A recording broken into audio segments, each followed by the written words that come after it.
Hey guys, and welcome back to my channel, A Little Bit of Everything with Erin.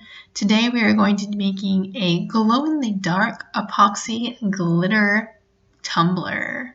So you want to start off with a tumbler. If it's not white, you do want to go ahead and make that white or your base color of your glitter. I find with this method that white works the best. I'm also going to be using a white extra fine glitter, and we'll be doing the Loctite method to place that glitter on our cup.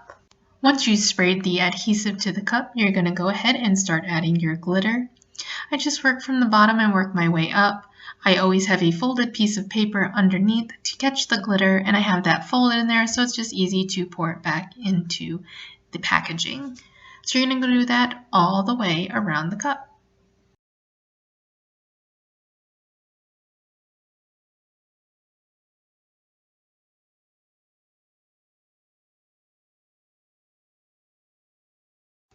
I wait about 20 minutes to let the glitter adhere to the cup well, and then I'm going to spray another coat on top of that.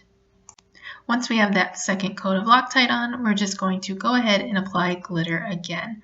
I do this because sometimes there's little gaps or spots that were missed. A second layer of glitter just really makes the whole cup look finished.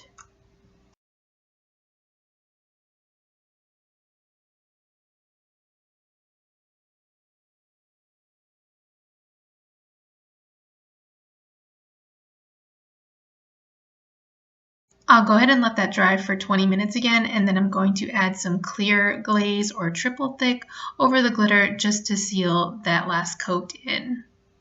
Alright, now for the fun part. So I have these micas, and they're in all different colors. You might find this in eyeshadows, epoxy molds. They're made for a lot of different things.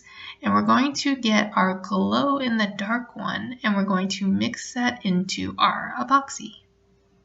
I've gone ahead and mixed my epoxy. Make sure you read the directions for yours. Mine is a 1-to-1 ratio. There are some that are 2-to-1.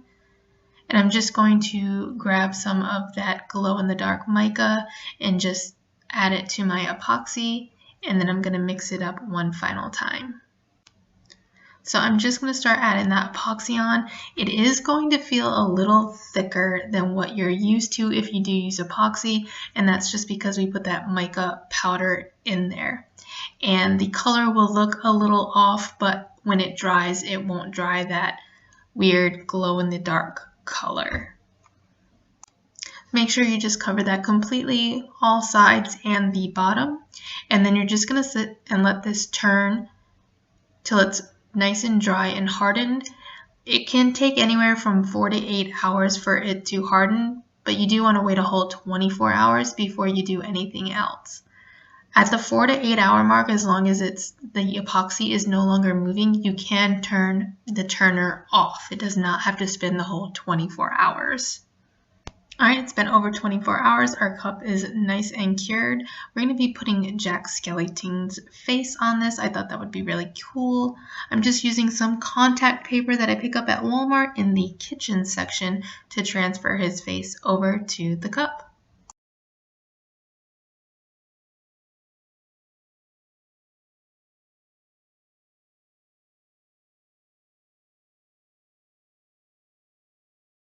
So at this point, you could end the cup right there, but we're going to go ahead and seal that vinyl in, so we're going to do another layer of epoxy. Right, so I just mixed up some epoxy. It's just clear. There's no micas in it. There's no glitter in it. It's just the epoxy. And just like before, we're going to go all the way over the cup. Anywhere that we placed epoxy before, it's going to be on the cup again. I did notice with this layer that I had some air bubbles, so I just took my heat gun and just rolled that around the whole cup just to pop any of those little bits of air bubbles to make sure we don't have any problems and that the cup is nice and even when it finishes. So hopefully this comes out right. I try to grab that glow-in-the-dark aspect for you on film. You can kind of see it. It was hard to videotape it, but it definitely does the whole cup. It's such a great effect. I really like how this one came out. Alright guys, if you have any questions, feel free to leave a comment down below. If you haven't already, make sure you subscribe to my page. Please give this video a big thumbs up. That really helps me out, and I appreciate it when you share it. And if you hit that bell, You'll get notifications anytime I post new videos. All right, guys, until next time, happy crafting!